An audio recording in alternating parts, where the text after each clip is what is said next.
Welcome back. With school shootings on the minds of many as students return to the classroom, many parents are wondering what extra steps they can take to keep their kids safe.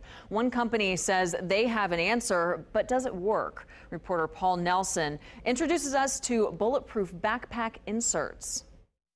They can just slip right in the backside. These thin, lightweight panels don't look like much, but they could save a life. They're ballistic inserts used to bulletproof backpacks. They're lightweight. They slip right inside the backpack. The kids don't even know they're there. Angel Armor makes the panels with the same material officers use in their vests. These ones are built to stop almost any round fired from a handgun. We paid about $120 for this insert, and as you can see, it's pretty beat up. That's because we took it out and tested it using a couple different handguns and even some rifles, and it basically held up as advertised. We started with a Glock 19. Once with books in the bag and once without. Did not penetrate, no. Next came the same scenario with a .357 revolver with the same results. Okay, so here's our hole,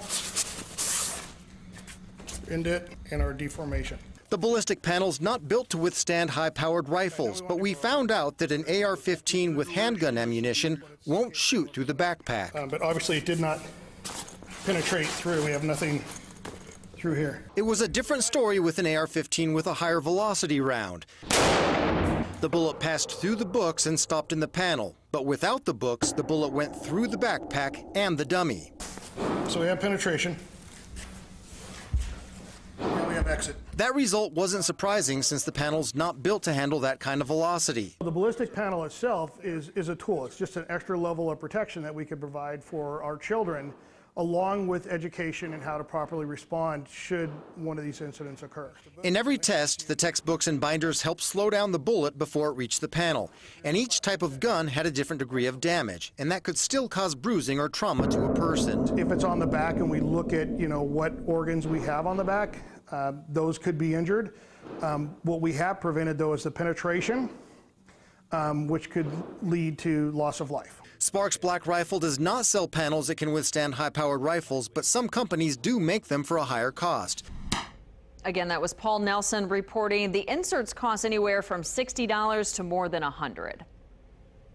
Well, over the last month, the state has handed out more than 3,200 free handheld metal detectors to schools across the state, but we've learned that many districts aren't even using them. News 8's Elizabeth Choi went to find out why.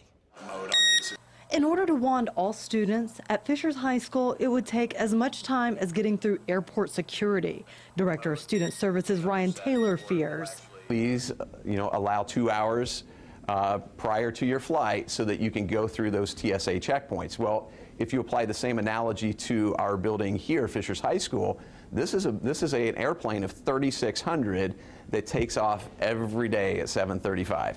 So, until Hamilton Southeastern schools can figure out when to wand students and how often, the district will not use any of the 90 wands they requested from the state. Our wands have arrived, and currently we're kind of in a holding pattern to best utilize those, how to search policies and procedures. The district is also trying to figure out who would wand the students and what kind of training they would need.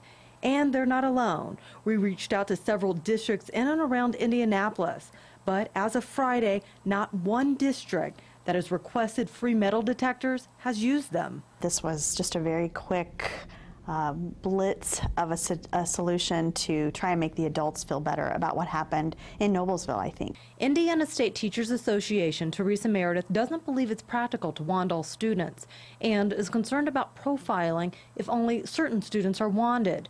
The state paid nearly $332,000 for the wands.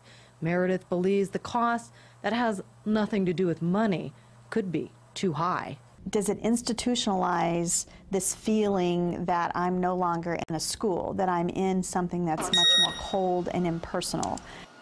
That was Elizabeth Choi reporting. HSE plans to have some kind of policy in place by the end of the school year and hopes to be using them also by the end of the school year. Still to come.